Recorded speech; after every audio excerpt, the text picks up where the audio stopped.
ध्यान रखना है, लड़ने से ही काम नहीं चलेगा। लिख लीजिए, यूरोप में धार्मिक सुधार के फलस्वरूप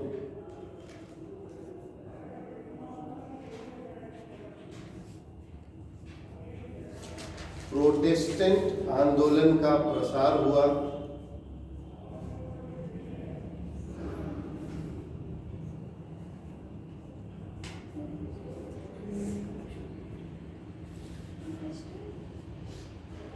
आंदोलन का प्रसार हुआ और ये लोग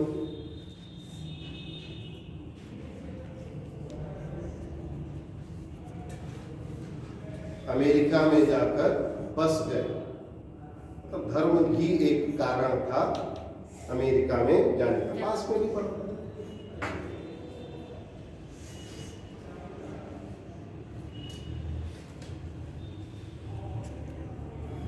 नेक्स्ट मेन है आर्थिक कारण।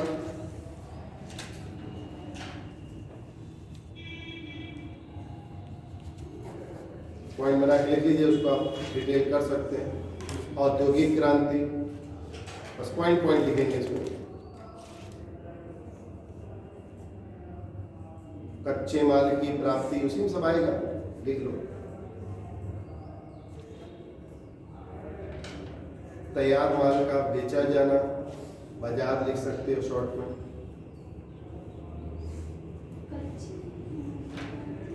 और बाजार या तैयार माल का बेचा जाना, बाजार एक वर्ड लिख लीजिए।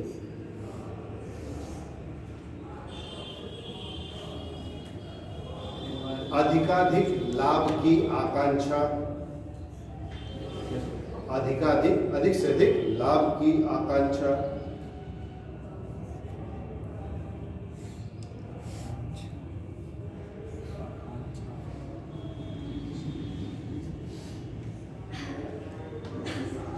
यूरोप में हो रहे निरंतर युद्ध,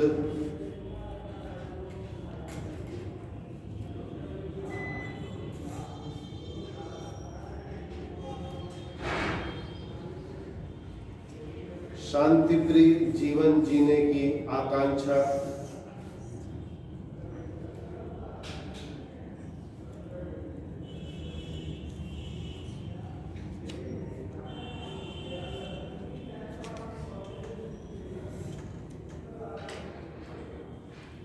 गरीब और निर्धन लोगों का पलायन,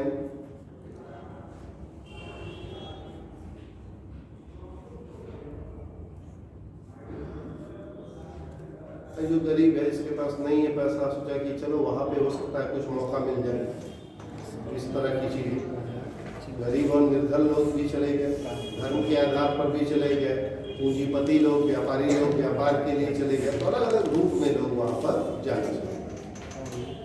नेक्स्ट लिख लीजिए, राजनीतिक कारण।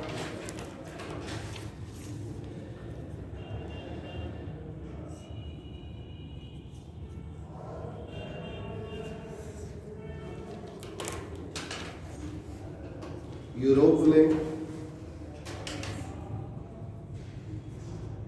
गृह युद्ध हुआ करने से एवं शासकों की निरंकुशता से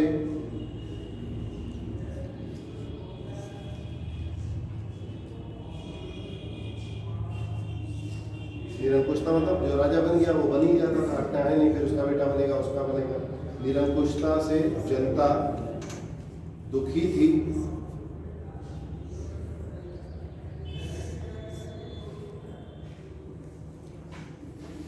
इस कारण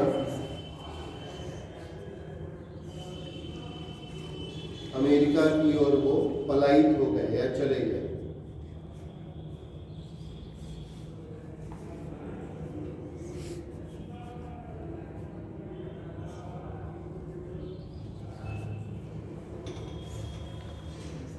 तो क्या लोगों के जाने का कारण समझ में आ गया? अब हेडिंग डालेंगे, अमेरिकी क्रांति का कारण क्यों हुआ।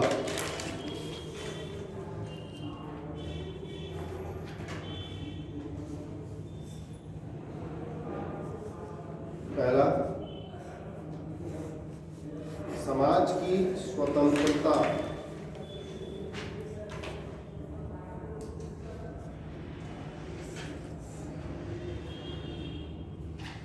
ये क्या मतलब हुआ? समाज में सर कुछ लोग थे जो सामंत नहीं, अमेरिका, ये हेडिंग ये है, अमेरिकी क्रांति का क्या करना। तो समाज में स्वतंत्र व्यवहार में रहना चाहते थे, कमाया खाया अपना आराम से रहना चाहते थे। यहाँ के लोग गए तब फिर ज़्यादा प्रोडक्शन करो, टैक्स दो, ये करो, प्रतिबंध लगाया, ये नया नियम, वो नया नियम, तो लोग ये सब नहीं चाहते थे। तो ये क्या बना, धीरे धीरे क्रांति का एक कॉज बना। ये लिख लीजिए, अमेरिकी जन सामान्य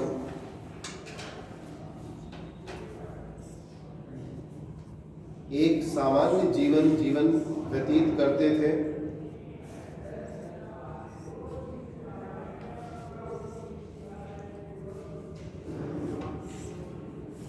लोग स्वतंत्रता प्रेमी थे।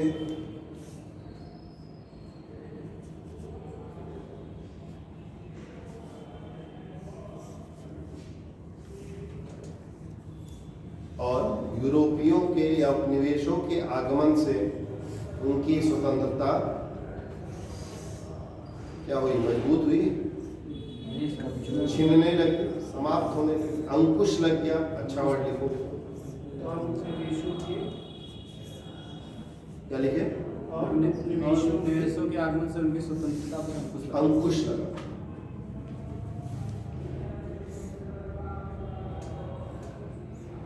देखो एक और चीज ध्यान में आई आंसर राइटिंग के लिए, वो भी आप जान लो। माध्यम सबका हिंदी ही रहता है। कोशिश क्या कीजिए हिंदी के, जैसे हमने यहाँ अंकुश वर्ड लिखवाया, अच्छा लग रहा है, कुछ और भी लिखवा सकते थे। या लाइन पढ़िए, कुछ और कुछ लिखते तो लाइन पढ़िए। यूरोपियों और उपनिवेशों के आगमन से उनकी स्वतंत्रता पर अंकुश लगा। रोक लगी लिख सकते थे, छीन गई लिख सकते थे, बाधित हुई लिख सकते थे, लेकिन अंकुश लग रहा है, गुड वर्ड लग रहा है, इसका भी इफेक्ट पड़ता है। ठीक है, आप हिंदी भाषी क्षेत्र से हैं, नॉर्मल वर्ड जान रहे हैं, अचानक अंकुश वर्ड जान रहे हैं, लेकिन अचानक बोलने में नहीं आया, उसका क्या तरीका? अच्छे वर्ड का इस्तेमाल करिए। कैसे करेंगे? थोड़ा हिंदी पढ़ते रहो। हिंदी पढ़ना कोई टफ काम नहीं। विलोम, पर्यायवाची, मुहावरा, ये सब क्या करो, डेली 10 ही मिनट पढ़ो, मजा भी आएगा, इंटरटेन भी होगे। और एक एग्जाम भी होता है, आप जानते होगे, RO का, समीक्षा अधिकारी का, उसमें 6 पोर्शन होते हैं हिंदी के, 60 क्वेश्चन होते हैं उसमें, हिंदी के 6 पोर्शन से वो आते हैं।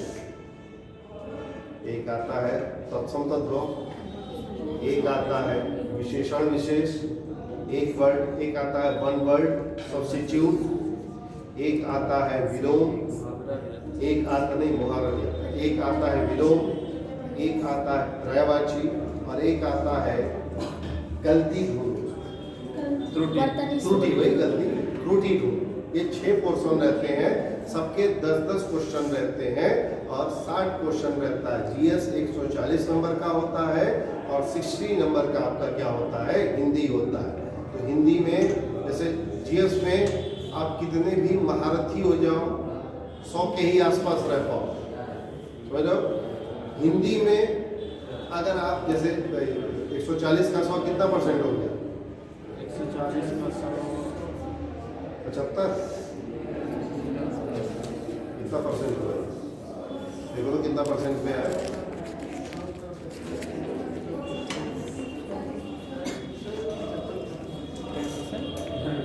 कितना है?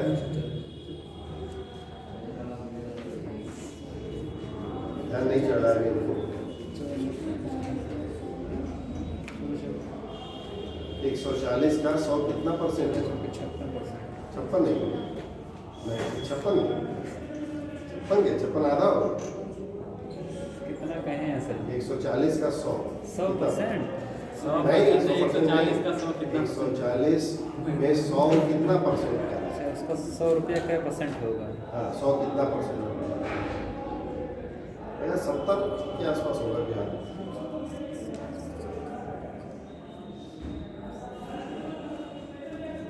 70 होगा।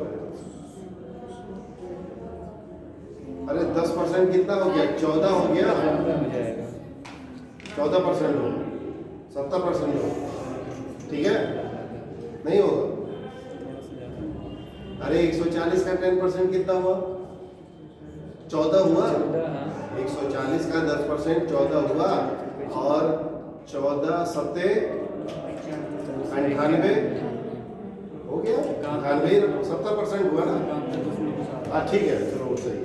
तो कहने का मतलब जीएस में गए तो आप 70% पे ही गए, लेकिन अगर हिंदी में 60 क्वेश्चन उसका है तो 50 से कम अगर करोगे तो होगा ही नहीं। आरओ के एग्जाम में समीक्षा अधिकारी का जो पेपर होता है, हिंदी आपकी कहाँ तक जानी चाहिए?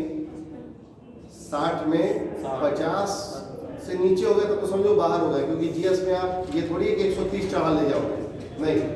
हिंदी में आप 50-55 तक जा सकते हो, लेकिन 50 से नीचे आ गए तो आप कंपटीशन से बाहर भी हो जाओगे, ये ध्यान में। तो कहने का ये मतलब है, हिंदी वैसे भी आपको आरओ का मान लो एग्जाम देना है तो पढ़ना ही है, ये 6 एरिया पढ़ना ही है, तो थोड़ा थोड़ा हिंदी पढ़ते रहो।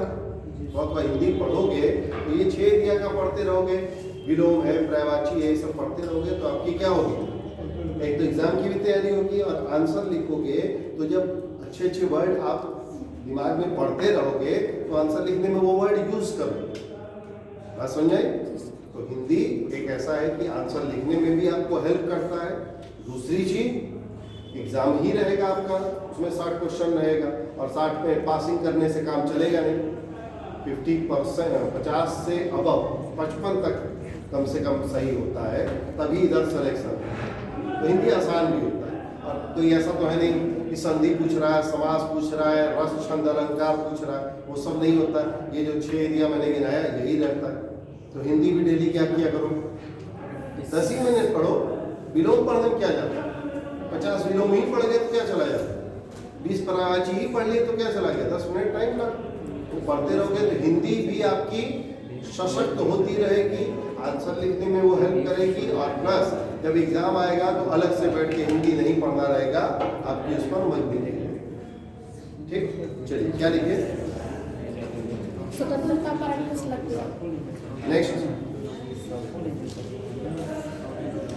दोषपूर्ण शासन व्यवस्था।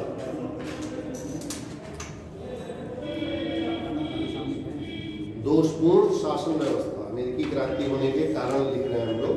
दोषपूर्ण शासन व्यवस्था कैसी शासन व्यवस्था? उपनिवेश स्थापित करते थे, गवर्नर नियुक्त होते थे, उनका उद्देश्य क्या होता था? ज्यादा से ज्यादा माल कलेक्ट कर लेना, या जो सामान बेच रहे हैं उसको महंगे से महंगे रेट पर बेचना, टैक्स लगा देना तमाम चीजों पे। तो ये क्या हो गई? दोषपूर्ण शासन व्यवस्था हो गई ना। लोगों का ख्याल ही नहीं रखा जा रहा है, दबा के टैक्स ले रहे हो, तो क्या हो गई? दोषपूर्ण शासन व्यवस्था। लिख लीजिए। उपनिवेशों में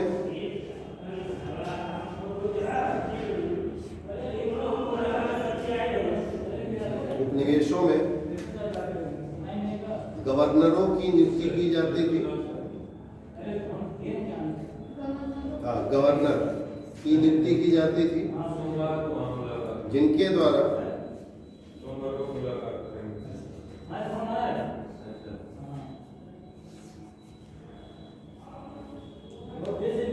सिर्फ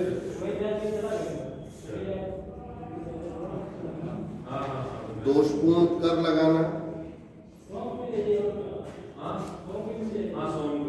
अत्यधिक दोषपूर्ण कर लगाना, अत्यधिक लाभ अर्जित करना,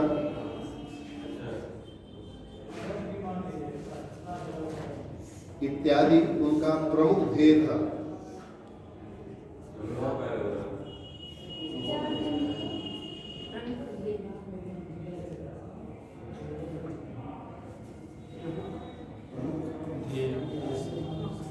उद्देश्य।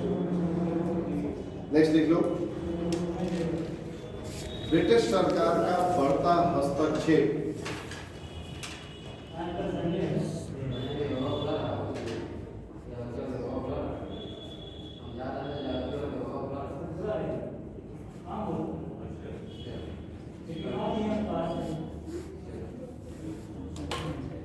ब्रिटिश उपनिवेशों के बढ़ने से,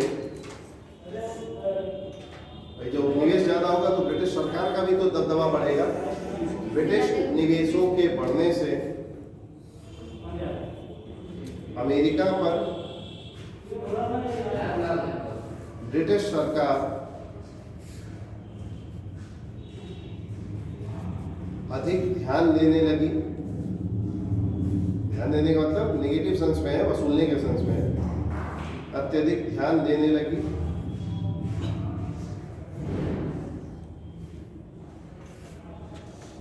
विभिन्न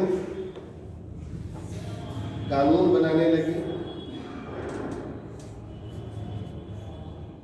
जैसे नौ परिवहन कानून, नौ परिवहन, हाँ 1651, जिसमें कहा गया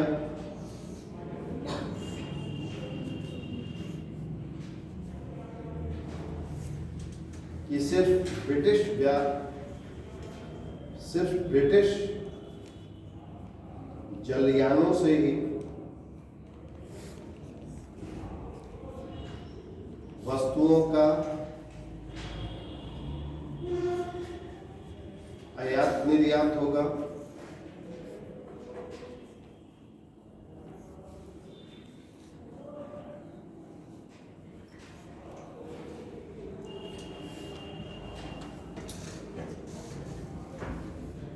नेक्स्ट हेडिंग डालेंगे इसी में, सप्तवर्षीय युद्ध में फ्रांस की पराजय। सप्तवर्षीय युद्ध, भाई फ्रांस था तो अगेंस्ट में था तो ठीक चलता था, लेकिन हार गया तो गड़बड़ा गया सब मैटर। सप्तवर्षीय युद्ध में फ्रांस की पराजय 1756 से 1763 तक।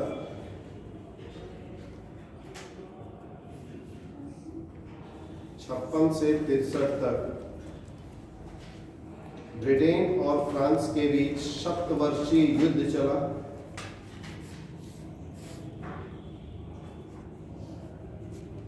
जिसमें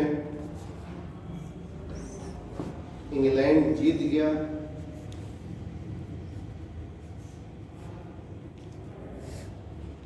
और फ्रांसीसी बस्तियों पर उसका अधिकार हो गया।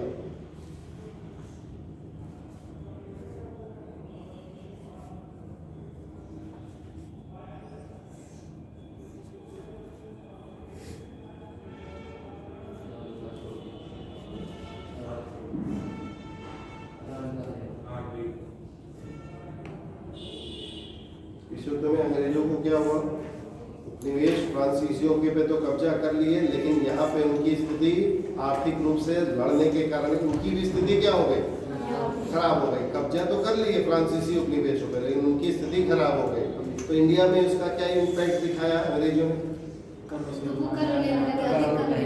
कर लेने लगे। एक और चीज पीछे बता चुके हैं, कल ही बताए होंगे। 1765 द्वैत शासन। तो क्या हुआ? 56 से 63 तक लड़े, नुकसान हुआ, तो यहाँ पर क्या कर दिया उन्होंने? द्वैत शासन ला दिया। 1781 जब कॉर्नवालिस वहाँ पर जॉर्ज वॉशिंगटन से हार गए, तब यहाँ आए, तब उन्होंने 1793 में स्थायी बंदोबस्त, जमींदारी प्रथा नाम का टैक्सेशन सिस्टम लागू कर दिया, क्योंकि वहां से तो उनको उखाड़ दिया गया। अमेरिका से जब अंग्रेजों को हटा दिया गया तो सोचे कि जहाँ जहाँ है वहां पर अपना टैक्स या वहां अपने को क्या किया जाए, मजबूती प्रदान किया। बताएगा कॉर्नवालिस का मकबरा कहाँ पर है? भारत में ही है, भारत में ही है। खासियत है, हाँ इंडिया में। कलकत्ता में नहीं, ये सर्च कर रहा है। सर गोवा में हो सकता है। गोवा में नहीं, महाराष्ट्र के साइड आ सकता है। यूपी में ही है। उत्तर प्रदेश और पूर्वी उत्तर प्रदेश में ही, पश्चिम में ना जाओ, मध्य में ना जाओ, मेरठ के साइड सर। अरे पूर्वी उत्तर प्रदेश, मेरठ कहाँ चले गए? मेरठ पश्चिमी यूपी होगा। अच्छा, अपने से और पूरब चलो, गोरखपुर साइड सर। हाँ उधर ही चलो, गोरखपुर में नहीं है लेकिन कहीं है। गोरखपुर सर है उधर सर देवरिया से मिला? गाजीपुर। गाजीपुर एकमात्र ऐसा गवर्नर जिसकी समाधि यहाँ पर है। गवर्नर बोलो, गवर्नर जनरल बोलो, वायसराय बोलो, जो टॉप मोस्ट इंडिया के अधिकारी होते थे, उसमें इकलौता ऐसा जो इंडिया में ही मर गया, जा रहा था बंगाल, रास्ते में उनकी मृत्यु हो गई, तो गाजीपुर में। तो यूपी के लिए ये अपने आप में क्या है, मोस्ट हिट या इम्पोर्टेंट क्वेश्चन के रूप में सदैव गिना जाता है। ठीक भाई, जितने भी गवर्नर रहे, चाहे गवर्नर जनरल रहे, मरे तो बहुत सारे अंग्रेज आके, उससे नहीं मतलब टॉप पोस्ट की बात हो रही है। गवर्नर रहे, गवर्नर जनरल रहे या वायसराय रहे, उसमें इकलौता जिसकी समाधि इंडिया में है और यूपी में ही है। ये भी खास बात। तो यूपी का कोई एग्जाम दे रहे हो तो उसके लिए वो मतलब मालूम ही होना चाहिए ऐसा। क्या लिखे? फ्रांसीसी बस्तियों पर अधिकार कर लिया। अधिकार कर लिया।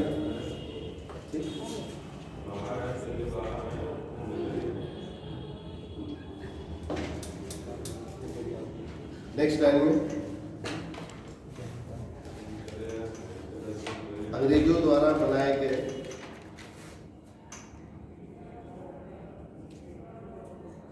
कुछ कड़े नियम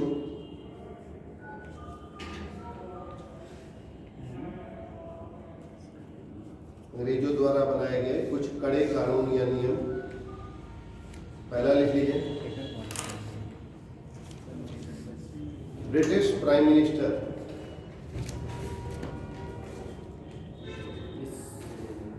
ग्रेनविले, क्या नाम? ग्रेनविले द्वारा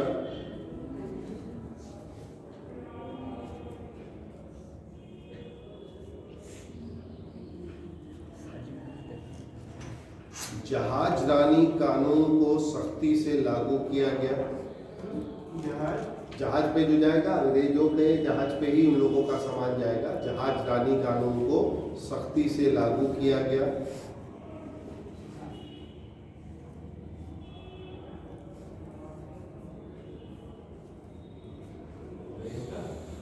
सत्रह 1764 में शुगर एक्ट लाया गया। चीनी से रिलेटेड, टैक्स के रिलेटेड है, तो उसका नाम ही है शुगर एक्ट लाया गया। 1765 में स्टैम्प एक्ट लाया गया। स्टैम्प पेपर, बहुत सारे काम होंगे स्टैम्प पेपर के ही माध्यम से होंगे। स्टैम्प एक्ट लाया गया। नेक्स्ट पॉइंट, 1765 में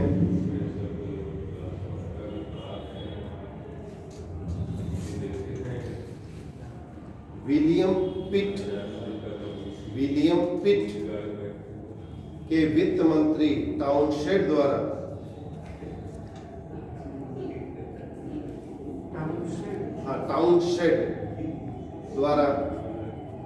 सीमा शुल्क लगाया गया।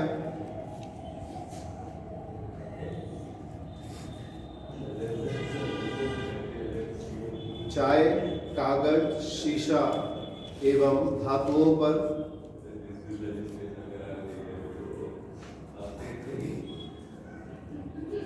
चाय, कागज, शीशा, सिक्का जैसी धातुओं पर, जिससे व्यापक विरोध हुआ।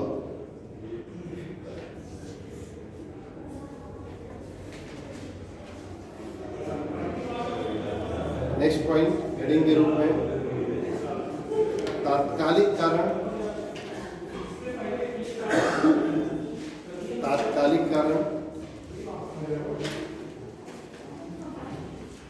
अंग्रेज अधिकारी नॉर्थ नाम था। व्यापक विरोध को देखते हुए नॉर्थ नाम था। लॉर्ड नॉर्थ, तो लॉर्ड हटा दो, नॉर्थ नाम नहीं था उसका। नॉर्थ ने व्यापक विरोध को देखते हुए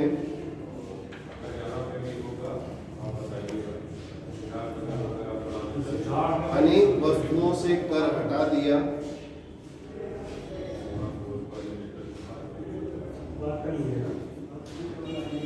परंतु चाय पर कर बरकरार रखा।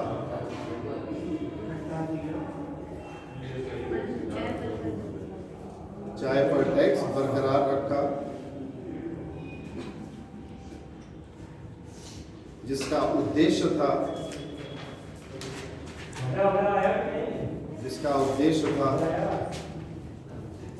ईस्ट इंडिया कंपनी को वित्तीय संकट से उभारना। इसका उद्देश्य था ईस्ट इंडिया कंपनी को संकट से उभारना।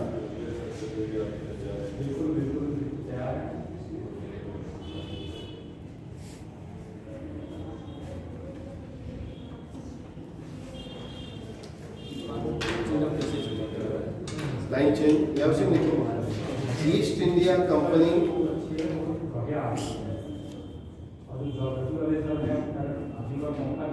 अमेरिका में चाय बेच सकती थी,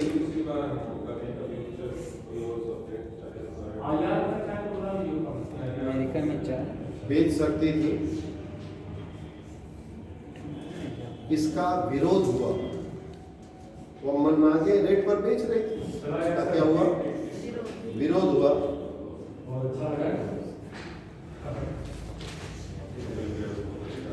और 16 दिसंबर 1773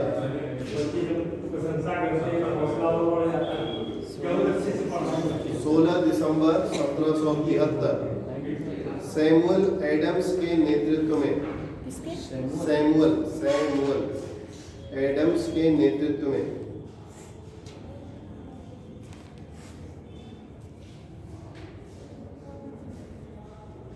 बोस्टन बंदरगाह पर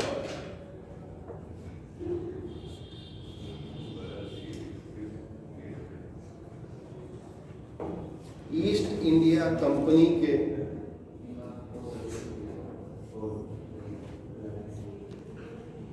जहाज पर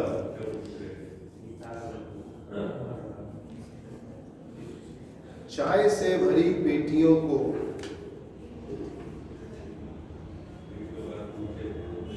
क्या किया गया? समुद्र में नहीं, लूटा नहीं, समुद्र में फेंक दिया गया। समुद्र में फेंक दिया गया।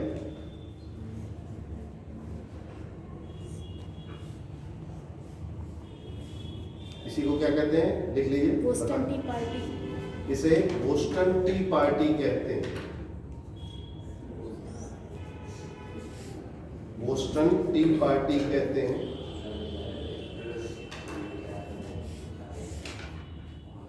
जिसके परिणाम स्वरूप बोस्टन बंदरगाह को बंद कर दिया गया।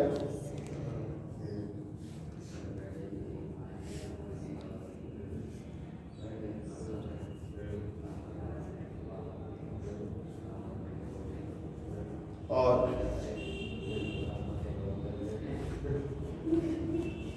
दमनात्मक कार्रवाई की गई।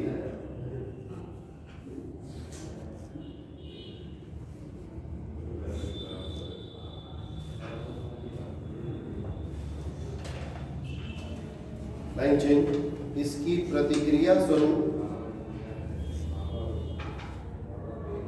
1774 में, क्योंकि दिसंबर में ये बात ही थी, 1774 में फिलाडेल्फिया में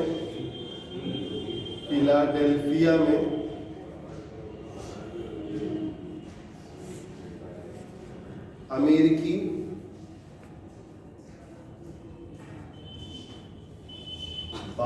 बस्तियों के प्रतिनिधि एकत्रित हुए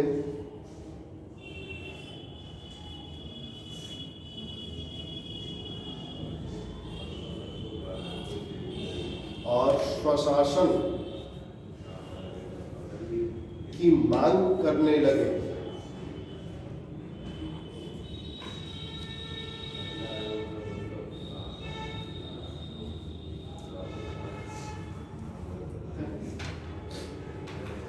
1775 में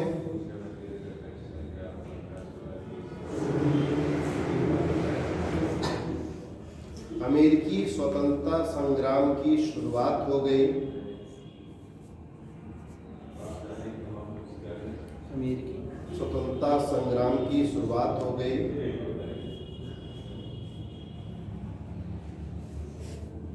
इनका सहयोग बता ही चुके हैं, फ्रांस, स्पेन, हॉलैंड देशों ने भी ब्रिटेन के विरुद्ध किया।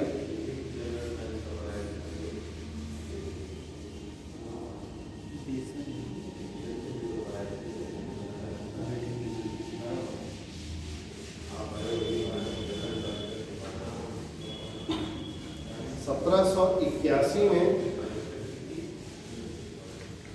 ब्रिटिश सेनाध्यक्ष 71 ब्रिटिश सेनाध्यक्ष कॉर्नवालिस ने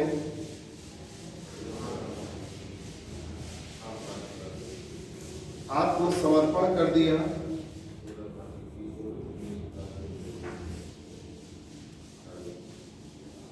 जिसमें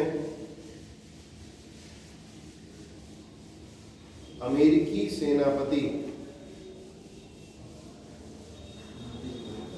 जॉर्ज वॉशिंगटन की महत्वपूर्ण भूमिका थी।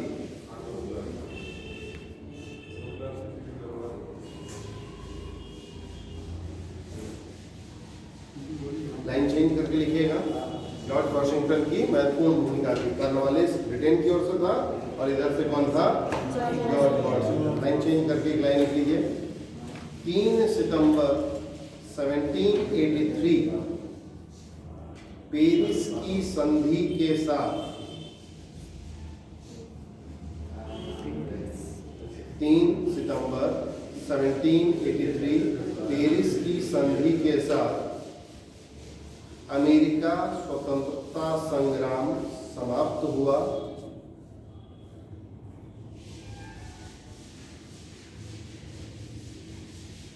और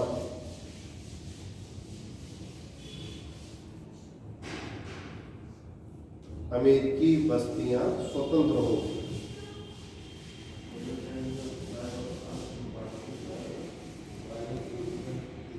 क्या नेक्स्ट लाइन में हेडिंग डालेंगे।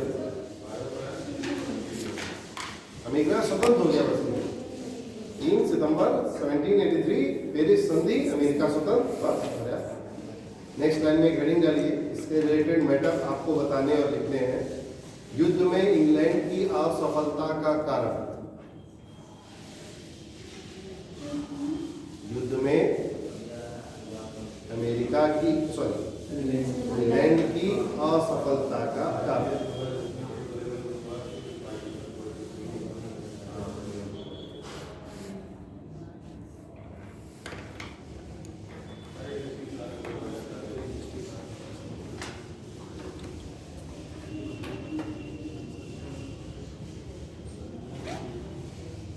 बताइए क्या लिखेंगे?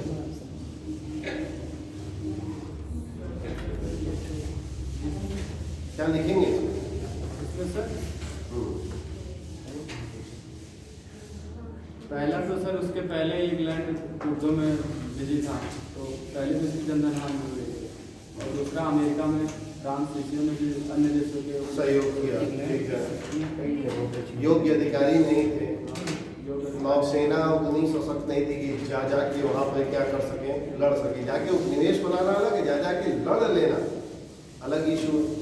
वो प्रॉब्लम है। घमंड हो गया था। फ्रांस को हरा लिया, उनको लगा कि अब इसी को ही परास्त कर सकते हैं, जबकि फ्रांस ने ही क्या किया, उन लोगों का साथ दे दिया। तो ये सब कारण बने कि बाकी यूरोपीय देशों ने सहयोग कर दिया। और आपको ऐसे जमीन पे तो लड़ना नहीं था, तट वाले ही सारे इलाके थे। तो नौसेना उस समय, आज से 300, 350, 400 साल पहले की बात है, 300, 350 साल पहले की बात है। तो नौसेना उतनी सशक्त नहीं होती। भाई जहाज आ रहा है, फेंक दिया पत्थर, टूट गया, जहाज गया, सब लेके आ रहे हो, सैनिक लेके आ रहे हो, जहाज में एक छोटा सा छेद हो गया, कहानी गई। ठीक, आमने सामने फ्रंट पे लग रहा है, एक अलग बात होता है। जी सर। भाई एरोप्लेन आ रहा है, किसी ने मिसाइल डाल दिया एरोप्लेन में, सैकड़ों की संख्या में बम है गया, और वहीं फूट गया। ठीक, अब ना हो गया है कि यहीं से लॉन्च कर दो, जो है लखनऊ जाके सीधे गिरेगा, दिल्ली जाके सीधे गिरेगा, किसी और देश में सीधे जाके गिरेगा। अब ना हो गया है अंतर महाद्वीपीय एंटी बैलिस्टिक मिसाइल्स जिसको कहा जाता है, तो अब ना हो गया है। लेकिन उस समय क्या था, जब तक फ्रंट पे आमने सामने हो तभी आप अच्छे से लड़ सकते हो, बाकी जहाज से आके लड़ जाओ वो पॉसिबिलिटी नहीं होती है। और उस समय तो क्या वायुयान वाला सिस्टम था ही नहीं, 1900 के बाद वाला है। अब क्या क्या लिख लोगे इसमें? और सर दूसरी चीज थी, अमेरिका से उनको मतलब धन प्राप्त होता था, एक उनका उपनिवेश ही था, वो भी बंद हो गया था। आर्थिक सहायता हो गई, यूरोपियों ने उनके अगेंस्ट में खड़े हो गए, सैनिकों में या अधिकारियों में घमंड आ गया, जरूरत से ज्यादा टैक्स लगा दिया। ये सारे कारण जुगाड़ में कि इंग्लैंड क्या हो गया यहाँ पर खराब हो गया। नेक्स्ट लाइन में हेडिंग डालेंगे, 3-4 लाइन में आप खुद लिख लीजिएगा। नेक्स्ट लाइन में हेडिंग डालेंगे, अमेरिकी क्रांति का परिणाम या प्रभाव।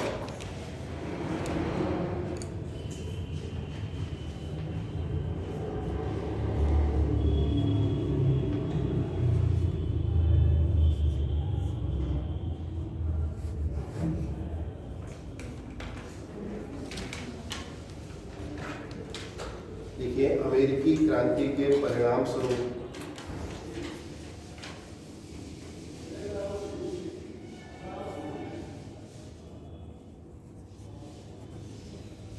वहाँ की सामाजिक, धार्मिक, सांस्कृतिक जीवन पर प्रभाव पड़ा।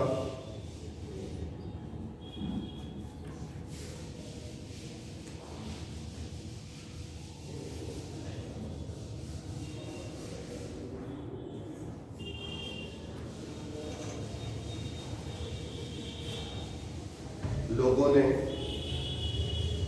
व्यापार के नए ढंग सीखे, वही कॉलोनीज बनी थी तो कुछ सीखे भी तो होंगे, नए तरीके सीखे।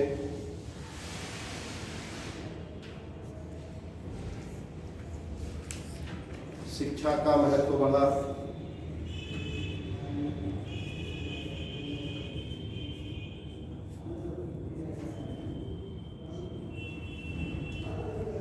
वहां पर अनेक विश्वविद्यालयों की स्थापना हुई।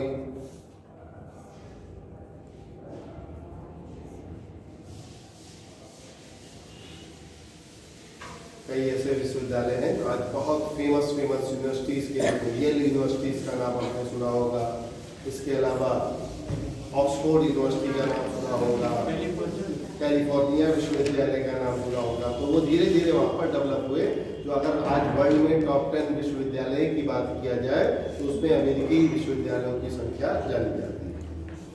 नेक्स्ट, अमेरिकी क्रांति का सबसे महत्वपूर्ण पक्ष, पॉइंट बनाइए, सबसे महत्वपूर्ण पक्ष, वहां एक नई प्रकार की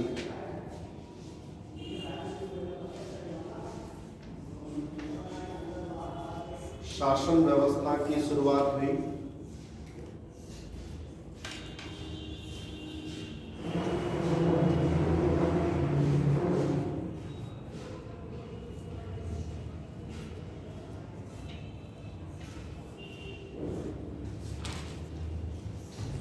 जिसे हम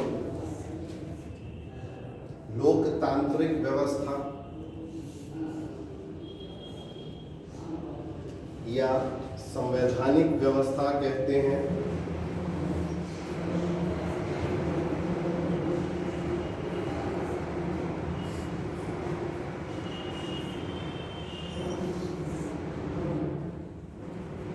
नेक्स्ट लाइन में, अमेरिका का संविधान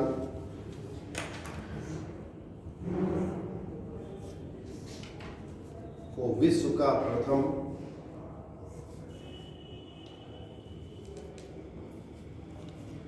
लिखित संविधान कहा गया।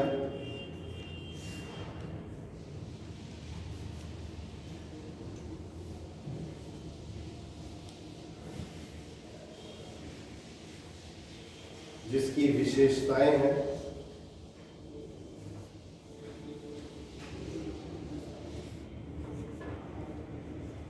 उसकी उद्देशिका में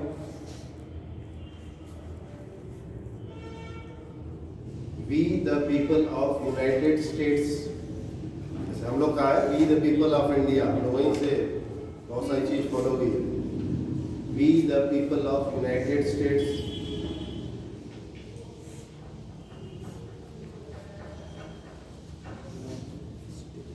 सरकार के 2 सदन बने,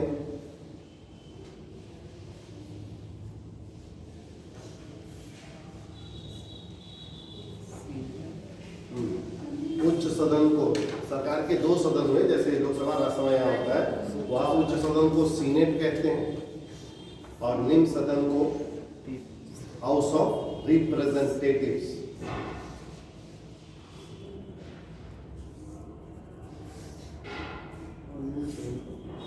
हाउस ऑफ रिप्रेजेंटेटिव्स।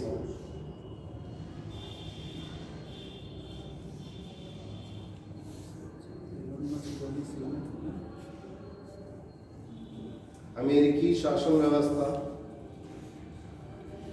लोकतांत्रिक अध्यक्षीय शासन प्रणाली है।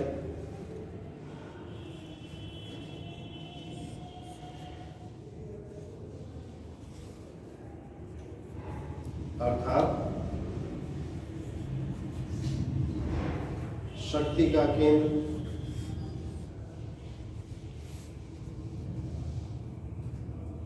कौन होता है? राष्ट्रपति होता है।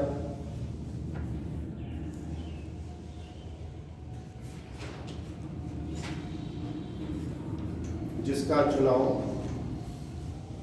कौन करता है?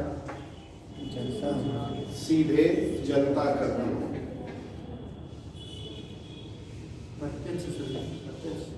सीधे प्रत्यक्ष। गणतंत्र का 2 मतलब होता है। एक मतलब होता है शासनाध्यक्ष या तो जनता द्वारा डायरेक्ट चुना गया हो, फॉर एग्जाम्पल अमेरिका, या राष्ट्राध्यक्ष राष्ट्रपति जनता द्वारा इनडायरेक्ट चुना गया हो, फॉर एग्जाम्पल इंडिया। इंडिया में प्रेसिडेंट को कौन चुनता है? लोकसभा, राज्यसभा, निर्वाचित जो सदस्य होते हैं, लोकसभा के सर, राज्यसभा के विधानसभा, निर्वाचित लेके सर, विधानसभा के जो विधायक होते हैं, निर्वाचित विधायक, वही लोग के मतदान करके, और दिल्ली और पुडुचेरी के भी मताधिकार, यूपी में दिल्ली और पुडुचेरी के। इंडिया में प्रेसिडेंट के इलेक्शन में लोकसभा, राज्यसभा तथा सभी विधानसभा के निर्वाचित सदस्य एकल संक्रमणीय अनुपातिक मतदान पद्धति द्वारा प्रेसिडेंट को इलेक्ट करते हैं। ठीक है। कौन नहीं आते हैं इलेक्शन में? नामित होते हैं, नामित राष्ट्रपति द्वारा जो नामित, नॉमिनेटेड मेंबर्स नहीं आते हैं, और विधान परिषद के भी सदस्य राष्ट्रपति के चुनाव में पार्टिसिपेट नहीं करते। नामित सदस्य क्यों नहीं आते? वही नामित करेंगे, नामित करेंगे, राष्ट्रपति द्वारा ही उन्हें नामित किया जाएगा। सर वही वोट देंगे तो उनके फेवर में तो कहाँ में की निष्पक्षता नहीं रहेगी ना, तो बन जाएंगे तब तो वो नामित करेंगे। सर तो दोबारा भी प्रेसिडेंट का चुनाव वही कर सकते हैं ना, यही आंसर। इंडिया में एक व्यक्ति कितनी बार भी राष्ट्रपति बन सकता है। इस बार नामित कर दिए कि अगली बार हम फिर खड़े होंगे, हम ही को वोट डालना, इस तरह की शर्त रख सकते हैं। इसलिए नॉमिनेटेड मेंबर्स प्रेसिडेंट के इलेक्शन में वोटिंग राइट्स नहीं रखते। विधान परिषद वाले क्यों नहीं रखते हैं? सभी जगह पे नहीं है सर ना, हर जगह है नहीं, तो एक बैलेंस नहीं बन पाएगा, एक असमानता आ जाएगी, इसलिए उनको भी शामिल नहीं किया गया है। तो सिर्फ लोकसभा, राज्यसभा और सभी विधानसभाओं के निर्वाचित सदस्य राष्ट्रपति के चुनाव में वोट डालने के लिए जाते हैं। सभी विधानसभा का मतलब कितनी विधानसभाएं हैं? 28 राज्यों को, दिल्ली और पुडुचेरी के भी हैं। और कितनी इंडिया में विधानसभाएं हैं, ये मेरा सवाल। हाँ, ये हर राज्य में, जिसे राज्य में 28 आंसर हो जाएगा। नहीं और तो जम्मू कश्मीर में नहीं है है अभी चुनाव। जी सर हाँ है 28 राज्य और 8 केंद्र शासित क्षेत्र हैं। सभी 28 राज्यों में विधानसभाएं मौजूद है। 8 यूटीज में दिल्ली, J&K एंड पुदुचेरी 3 जगह की विधानसभा। तो 28 प्लस 3 इज इक्वल टू 31 विधानसभाएं इंडिया में मौजूद है। ठीक, जी सर विधानसभाओं की संख्या कितनी हो जाएगी? तो 31। विधान परिषद की संख्या 6। कहाँ मध्य प्रदेश हो गया सर। पहले ही है। उत्तर पहले ही प्रदेश है। उत्तर प्रदेश पश्चिम बंगाल नहीं, उत्तर प्रदेश में तो है सर। हाँ ठीक, यूपी है। उड़ीसा महाराष्ट्र बिहार में भी है सर। बिहार में यूपी बिहार, जम्मू कश्मीर में पहले था हाँ, लेकिन इस समय नहीं। यूपी बिहार, महाराष्ट्र कर्नाटक, आंध्र प्रदेश, तेलंगाना। यूपी बिहार एक साथ सटे हुए, महाराष्ट्र कर्नाटक सटे हुए, आंध्र प्रदेश से तो तेलंगाना अलग हुआ है सटे। यूपी बिहार, महाराष्ट्र कर्नाटक, आंध्र प्रदेश में तेलंगाना 6। J&K में था, अब नहीं है। अच्छा बताओ, विधान परिषद के सदस्यों को चुनता कौन? प्रत्यक्ष रूप से चुना जाता है, जो विधानसभा के होते हैं उनमें से 1/6 हिस्सा होता है जो स्नातक किए रहते परिषद के हैं। सदस्यों का चुनाव कौन करता है? सर जो स्नातक किए होते हैं वो भी रहते हैं 1/6 हिस्सा, विधानसभाओं के 1/6 रहते हैं, और भी जो लोकल म्यूनसिपल पार्टीज होती हैं, स्थानीय चुनाव के जो नेता होते हैं वो लोग भी चुनते हैं। सही बता रहे थे, लेकिन बटे वाले नहीं कर रहे। 1/12 होती है स्नातक वालों में। और कोई बताएगा? विधान परिषद के जो सदस्य होते हैं उनको कौन चुनकर भेजता है? कुछ सदस्य को राष्ट्रपति द्वारा बुलाते हैं। बताओ, सबसे टेढ़ा पॉइंट है, टेढ़ा पॉइंट है ये, टेढ़ा क्वेश्चन है। कहा जाए बताइए, जितने भी विधान परिषद के सदस्य होंगे उन सदस्यों का 1/3 सदस्य चुनने का अधिकारी विधानसभा के सदस्य होते हैं, प्लस 1/3 सदस्य चुनने का अधिकारी पंचायती राज के सदस्य होते हैं, प्लस 1/12 सदस्य चुनने का अधिकारी स्नातक जिसने ग्रेजुएशन 3 साल पहले कंप्लीट कर लिया हो वो होते हैं, प्लस 1/12 सरकारी टीचर्स जिनको 3 साल पहले सरकारी अपॉइंटमेंट लेटर मिल चुका हो वो होते हैं, प्लस 1/6 राज्यपाल द्वारा कला विज्ञान फिल्म खेल साहित्य क्षेत्र से नॉमिनेट होते हैं। तो 1/3 plus 1/3 plus 1/12 plus 1/12 plus 1/6 total करोगे तो पूर्णांक 1 आ जाएगा। 1/3 1/3 2/3 1/12 1/12 1/6 फिर एक बार 1/6 तो 1/3 और 3 बार 1/3 मतलब पूर्णांक। तो सबसे टिपिकल चुनाव जो है इंडिया में विधान परिषद का ही माना जाता है। ठीक,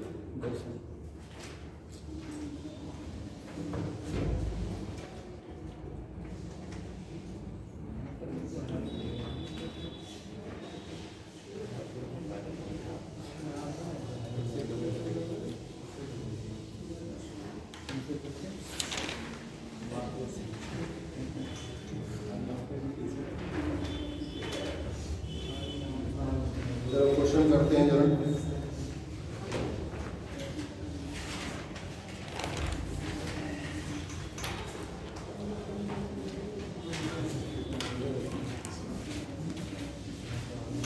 अमेरिकी क्रांति के कारण और महत्ता का वर्णन कीजिए।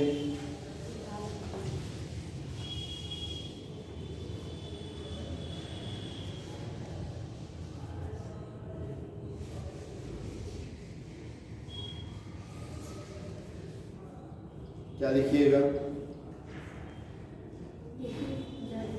तो सबसे पहले तो वहाँ पर अपनी कॉलोनी बसाने शुरू की। कारण बताना है कि क्या था, कारण में क्या बताओगे? अमेरिकी क्रांति का कारण, पहले उनकी कंडीशंस बताओगे, फिर उनकी जाति बताओगे, तब लोगों की कंडीशंस बताओगे, तब क्रांति हो गई। फिर उसका इम्पोर्टेंस क्या था? एक नई राजनीतिक व्यवस्था मेन तो एक नई राजनीतिक व्यवस्था, उस पर पूरा जोर रहेगा। और भी नया समाज बना, शिक्षा में सुधार हुआ, हर क्षेत्र में मतलब प्रगतिशील हुई, क्योंकि वो लोग प्रगतिशील विचार के माने जाते हैं।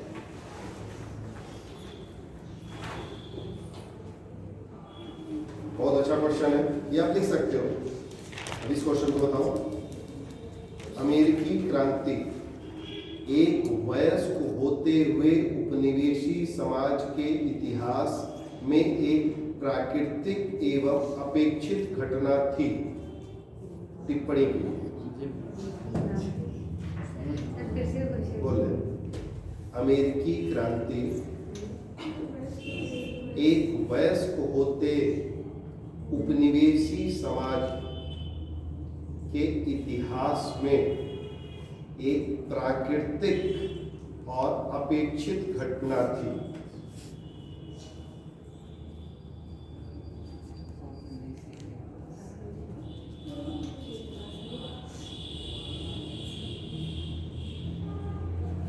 अमेरिकी क्रांति एक वयस्क होते हुए उपनिवेशी समाज में एक प्राकृतिक एवं अपेक्षित घटना थी। इसमें सर जैसे कि वो नई नई कॉलोनी अभी वैस की हो रही है, मतलब अभी वो उपनिवेशवाद की स्थापना हो रही थी, तो वो अभी नया नया उपनिवेश बन रहा था, तो उसके अगेंस्ट होना नेचुरल चीज। प्राकृतिक कहने का मतलब पेड़ पौधे से नहीं, ऑटोमेटिक वाली चीज है कि जब उपनिवेश होगा तो क्या करेगा? शोषण करेगा। शोषण करेगा तो क्या होगा? उसका विरोध ऑटोमेटिक है और उसकी अपेक्षा भी है। क्यों? क्योंकि अगर उससे के अगेंस्ट आप नहीं जाएंगे तो आप क्या होने लगेंगे? डाउन होना शुरू हो जाएंगे। तो एक नेचुरल भी फिनोमेना है और कंपल्सरी भी है। नेचुरल क्या? जब आपको ज्यादा दबाया जाएगा तो आप उसका विरोध करोगे ही करोगे एक सीमा के बाद। और अपेक्षा क्यों की जाती है कि विरोध नहीं करोगे तो गायब हो जाओगे। इसी वजह से अमेरिकी क्रांति है वही चीज, लेकिन उसको उस तरह से मैनेज करके आपको लिखना पड़ेगा।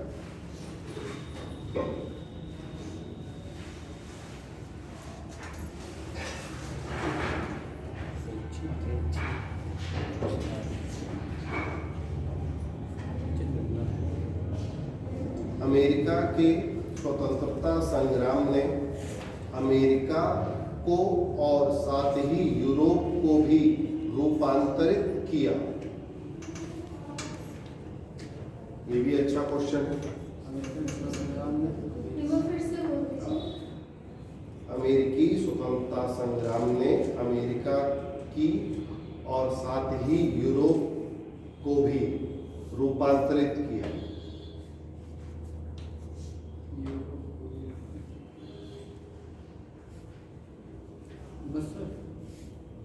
हाँ, टिप्पणी की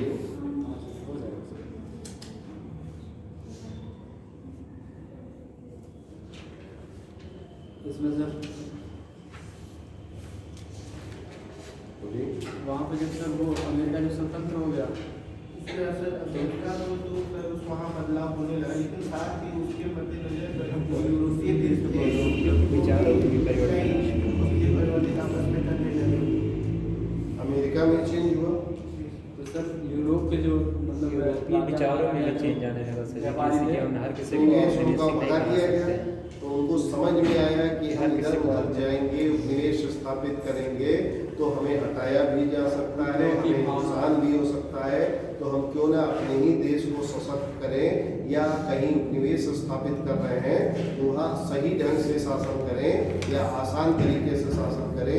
फॉर एग्जाम्पल इंडिया से ले लो, 1857 की क्रांति, उपनिवेश की वजह से बहुत ज़्यादा शोषण हुआ, जिसके बाद राजा ने क्या कर लिया? अपने हाथ में नियंत्रण ले लिया। कंपनी को सिर्फ क्या कर दिया? व्यापारिक अधिकार ही रखा, शासनाधिकार उनसे क्या कर दिया गया? छीन लिया गया, उनका शासनाधिकार समाप्त कर दिया गया। इस तरह से यूरोपीय देशों पर भी उसका इम्पैक्ट पड़ा।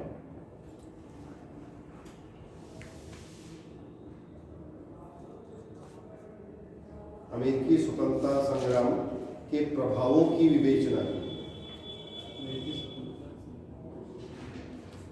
ध्यान में रखिएगा, प्रभावों विवेचना कीजिए, कहने का ये मतलब है अमेरिका पे क्या प्रभाव पड़ा, यूरोप पे क्या प्रभाव पड़ा, इंडिया पे क्या प्रभाव पड़ा, ये सब आपको लिखना है। क्वेश्चन में दिया नहीं है, उसके प्रभावों की विवेचना कीजिए में क्या लिखना पड़ेगा। अमेरिका में क्या असर हुआ, ठीक, नया संविधान बना दिया, नया संविधान दिया, नई सोच दी, बहुत सारी यूनिवर्सिटीज की स्थापना। यूरोप को क्या असर हुआ, उपनिवेश पर उनका पकड़ कम हो गई, ध्यानपूर्वक उपनिवेश, नौसेना जो उनकी कमजोर थी उस पर ध्यान देना, रूल रेगुलेशन सोच समझ के, क्योंकि बहुत सारा यहाँ पर ऐसी भी चीजें हो रही थी कि उन लोगों को क्या किया जा रहा था कि गलत गलत सूचनाएं दे दी जा रही थी कि अमेरिका में ये चीज है वो चीज है, क्योंकि उसका फायदा क्या हो जा रहा था कि जो बिचौलिए हो रहे थे या जो कालाबाजारी करने वाले लोग हो जा रहे थे उनको ज़्यादा फायदा हो जा रहा था। इस वजह से तो ऐसे जहाज का फिक्स कर दिया गया कि अमेरिकी ही जहाज ब्रिटिश जहाज ही अमेरिकी सामान को लेके जाएंगे, क्योंकि क्या हो रहा था कुछ व्यापारी अपने जहाज पे सामान लोड करके निकल ले रहे थे कहीं और उसको बेच दे रहे थे, कह रहे थे कि हम ये हमारा सामान है, ब्रिटेन का सामान है, लेकिन अपने निकल जा रहे थे। उससे भी क्या हो रहा था, नाम किसका खराब हो रहा था, ब्रिटेन का नाम खराब हो रहा था। नुकसान किसको हो रहा था, अमेरिका को हो रहा था। बिचौलिए क्या हो जा रहे थे, लाभ कमा ले रहे थे। तो ये भी ध्यान रखना उनका काम पड़ गया। ठीक, चलिए ये क्वेश्चन हो जाएंगे। भारत में सर इम्पैक्ट यही लिख सकते हैं कि वहाँ भी हुआ तो इनको पैसों की और मतलब जरूरत हुई तो इन्होंने नया नया कर भारत में थोपना। हाँ, जैसे इंडिया वाला भी उसको लिखवा देते हैं थोड़ा सा आपको। इंडिया पर अमेरिकी क्रांति का कैसा प्रभाव पड़ा, अनुकूल प्रभाव पड़ा कि प्रतिकूल प्रभाव? ठीक है सर, दोनों पड़ा लेकिन प्रतिकूल ज़्यादा पड़ा था। जैसे सर प्रतिकूल जैसे लड़ने के लिए वहाँ पे एक उनका सोर्सिंग इनकम का खत्म हो गया था तो नए नए टैक्सेस थोपना स्टार्ट किया। और दूसरा सर यहाँ पे जो कुछ जागरूक लोग थे वो उनके अंदर भावना की वो लोग हरा सकते तो हम भी हरा सकते हैं। जैसे जब सप्तवर्षीय युद्ध हुआ उसका भी बैड इफेक्ट पड़ा, वैट शासन यहाँ लगा दिया, और जब वो वहाँ पर परास्त ही हो गए, अमेरिका जब स्वतंत्र ही हो गया तो उसका क्या बैड इफेक्ट पड़ा, उनका एक उपनिवेश हट गया तो उन लोगों ने क्या किया, कार्नवालिस को यहाँ भेज दिया। कार्नवालिस सब सीखे समझे थे, यहाँ आके उन्होंने क्या किया, जमींदारी प्रथा। उसके अलावा कार्नवालिस ने क्या किया, ठीक है, स्थायी बंदोबस्त। और क्या किया, सिविल सेवा का जनक कहा जाता है। 1784 का उन्होंने 81 में हारे तो तुरंत आए। कार्नवालिस को क्या कहा जाता है, शिक्षा का विस्तार किया यहाँ पे। नहीं, कार्नवालिस शिक्षा के लिए नहीं जाने, सिविल सेवा के उन्हें क्या कहा जाता है, जनक कहा जाता है। पुलिस सेवा का जनक कहा जाता है।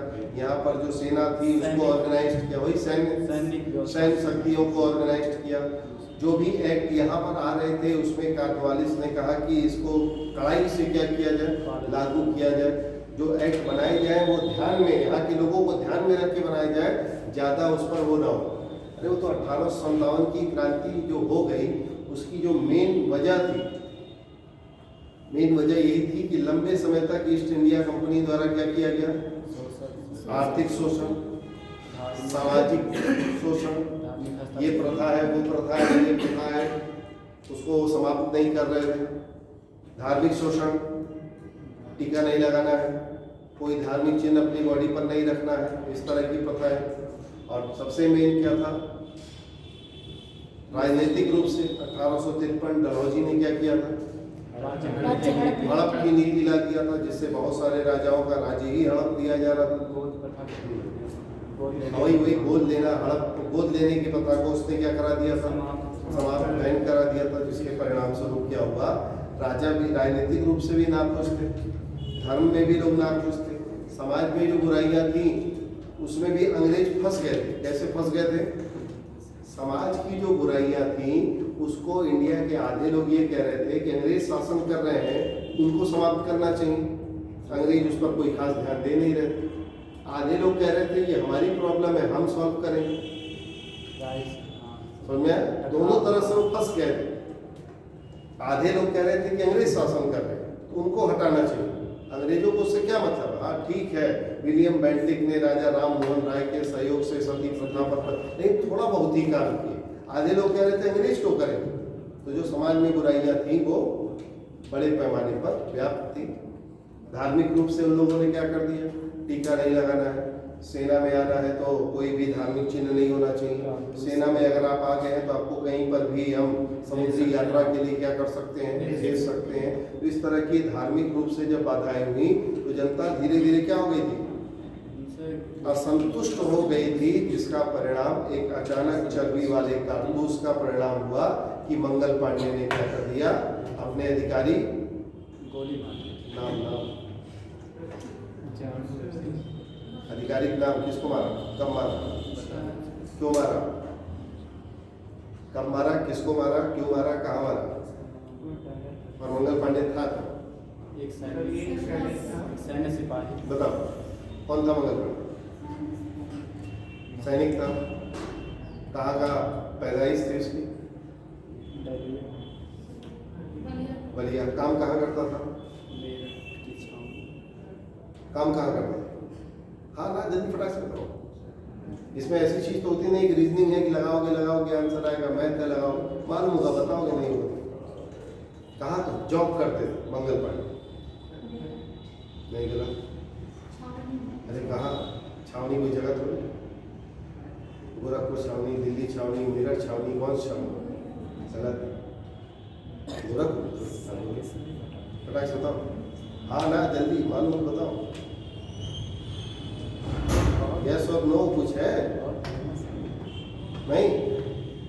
हाँ बताओ। मेरठ की छावनी, बैरक कलकत्ता के बैरकपुर छावनी में 34वीं रेजिमेंट का सिपाही मंगल पांडे, जिसका जन्म बलिया में हुआ था, उसने 29 मार्च 1857 को अपने अधिकारी बाग और ह्यूसन को गोली मार दी। बाग और ह्यूसन को गोली मार दी। चर्बी वाला कारतूस मतलब ब्राउन ब्रेस इनफील्ड राइफल, पुरानी बंदूक की जगह नई बंदूक लाई गई। ब्राउन ब्रेस, उसमें कारतूस को दांत से खींचना पड़ता था, जो एक पैकेट में होता था जिस पर ग्रीस लगी होती थी, और वो ग्रीस गाय और सुअर की चर्बी से बनी होती थी। गाय हिंदुओं के लिए पवित्र जानवर और सुअर इस्लाम धर्म के लिए पूरी तरह से प्रतिबंधित जीव, जिससे हिंदू और मुस्लिम दोनों सिपाहियों का धर्म भ्रष्ट हुआ, जिसके परिणाम स्वरूप 8 अप्रैल 1857 को मंगल पांडे को लटका दिया गया।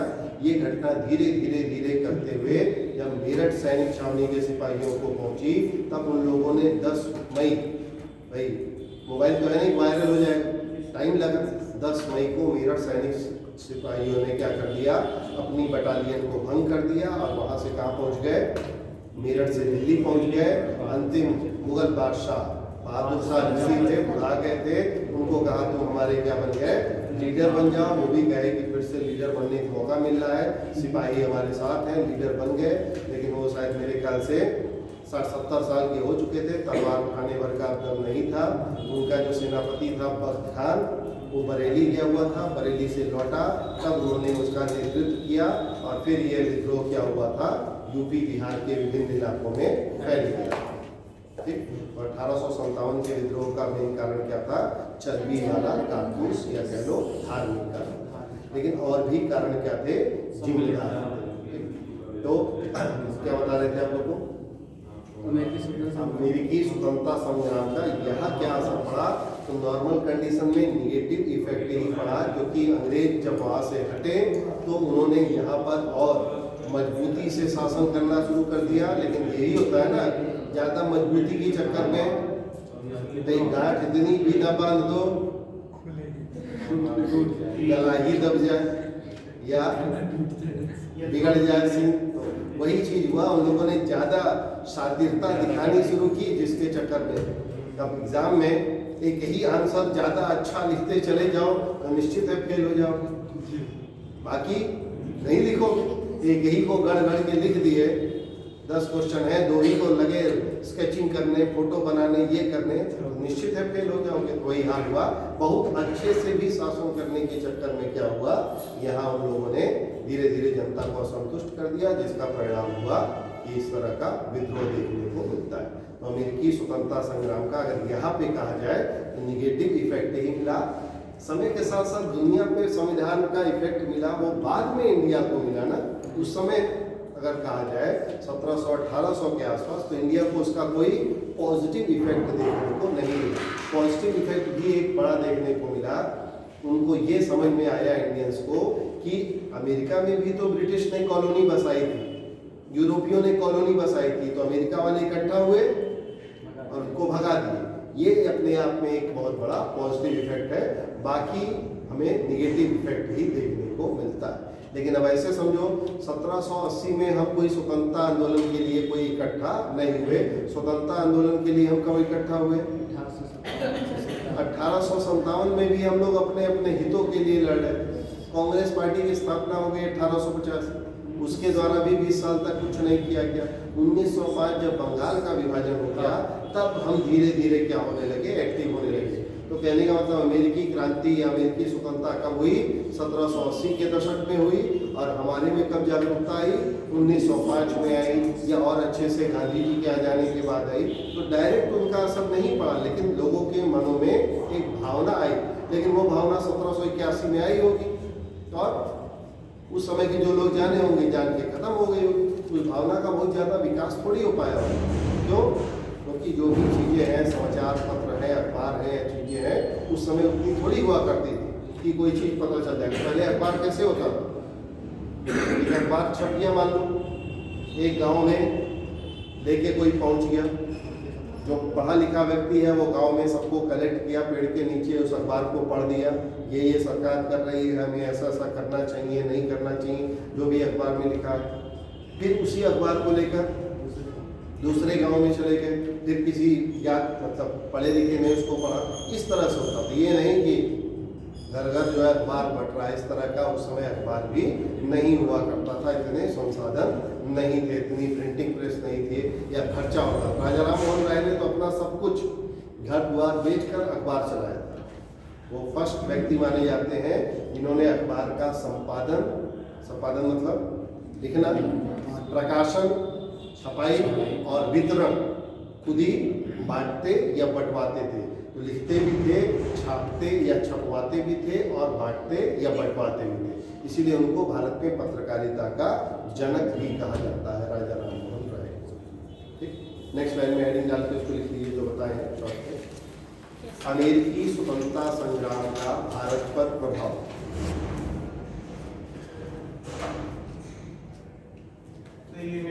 हाँ, ये हेडिंग डाल के लिख लीजिए। इंडिया से रिलेट करने को भी कभी कभी पूछ देता है ना, समझा चुके ही सर? जी।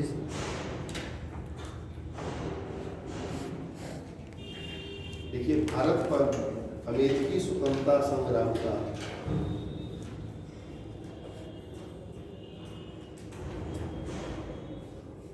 प्रतिकूल प्रभाव अधिक पड़ा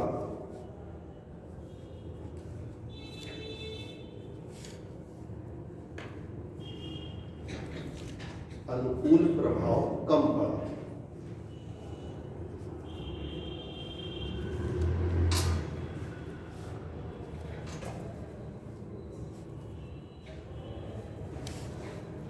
नेक्स्ट लाइन में प्रतिकूल प्रभाव समझाई दिए, उसको पॉइंट बना के लिख लीजिए।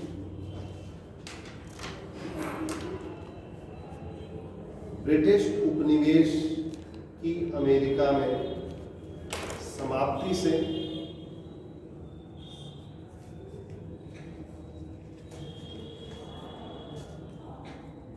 भारत में अंग्रेजों ने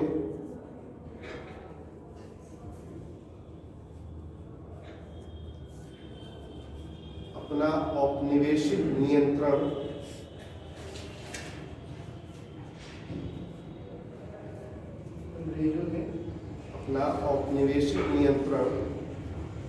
मजबूत कर दिया।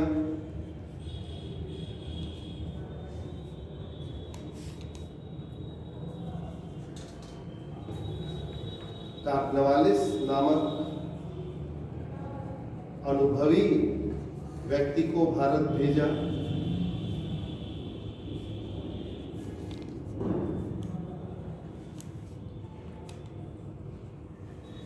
विभिन्न प्रकार के कर लगाए।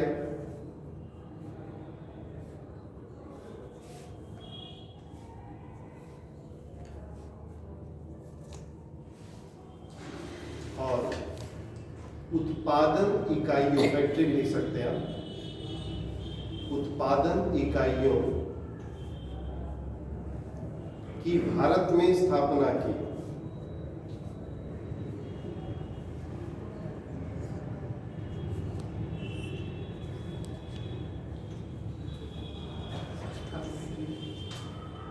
इसका क्या मतलब हो गया लास्ट वाले पॉइंट का?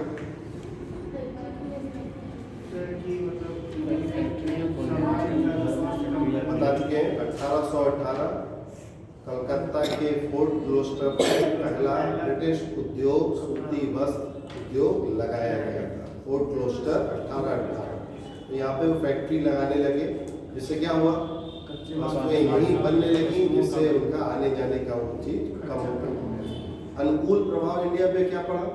बस अंग्रेज से कोई लड़ सकता है, इकट्ठा हो जाएंगे तो उनको भी हटाया जा सकता है, इस तरह की मनोवृत्ति आई। लेकिन चूंकि ये उतने पहले की बात थी तो वो उस समय बहुत ज़्यादा क्या हुई, हाईलाइट नहीं हो पाई। 1780 के दशक पे वो बात आई। उस समय इंडिया में ना तो अखबार हुआ करता था, 1780 या उसी के आसपास तो पहला अखबार छपा था वो द बंगाल गजट। कहने का मतलब है उस समय वो तो नाम भर का था, उद्दंड मार्तंड ऐसे नाम से, वो तो हिंदी, पहला हिंदी उद्दंड मार्तंड जुगल किशोर का, जेम्स ऑगस्ट हिकी का है द बंगाल गजट, पहला अंग्रेजी। 1780 ऐसे ही कुछ समय है। तो कहने का मतलब पहले उस समय जब अखबार छपा तो ऐसा थोड़ी है कि लोग सबको मिल के अखबार सब लोग पढ़ लिए, सब लोग जान लिए। या अमेरिका में क्रांति हुई, यहाँ पर जो है शॉर्ट्स में आपको जो है फेसबुक पे आपका अपडेट हो गया, ऐसा थोड़ी है। लोगों को क्या हुआ, उस समय पता ही नहीं चला कि अनुकूल प्रभाव था, होता अगर कब होता, जब लोगों को पता चलता, लोग उसको जानते, उसको अप्लाई कर पाते। अप्लाई तो हुआ बहुत बाद में, अमेरिकी क्रांति का हुई, अप्लाई इंडिया में तो अप्लाई उससे तो हुआ नहीं, क्योंकि यहाँ पे लोग कुछ ही बुद्धिजीवी वर्ग के लोग इस तरह की घटनाओं को जान पाएंगे। नहीं तो उस समय का समाज, गांव में इंसान रह रहा है, अमेरिका कहाँ, उसका कोई खबर थोड़ी मिलता होगा। अभी से आप सोचो 200 साल पहले अमेरिका की ऐसी कोई सूचना हमें थोड़ी मिलती होगी, कुछ नहीं पता चलता होगा। गांव में रहने वाला व्यक्ति, पहले गांव ही क्या होता था, टोटलिटी में सब होता था, वहीं क्या पैदा हो रहा है, वहीं चीज बिक रही है, वहीं के मार्केट में बिक जा रही है। गांव का व्यक्ति गांव में ही रह जाता था, सीमित रह जाता था, तो ना कहीं आना ना कहीं जाना होता था। फिर तो धीरे धीरे परिवहन संसाधन डेवलप होना शुरू हुआ। ये सब क्वेश्चन आप लिखिएगा और कई कई बार लिखिएगा, ताकि जो है आपकी प्रैक्टिस उस पर थोड़ी मजबूत होती रहे। देखिए अगली क्लास मेरी कब होती है, अगली क्लास जब होगी तो हम लोग क्या किया जाएगा, फ्रेंच रेवोल्यूशन पढ़ लिया जाएगा। और दो बड़े टॉपिक हैं जिसको हम लोग वर्ल्ड वॉर के नाम से जानते हैं, वर्ल्ड वॉर पढ़ा जाएगा, क्योंकि वर्ल्ड हिस्ट्री में बहुत ज़्यादा क्लासेस होती नहीं है। अगली क्लास देखिए अब मंडे को लगेगी मेरी, या फिर कब लगेगी।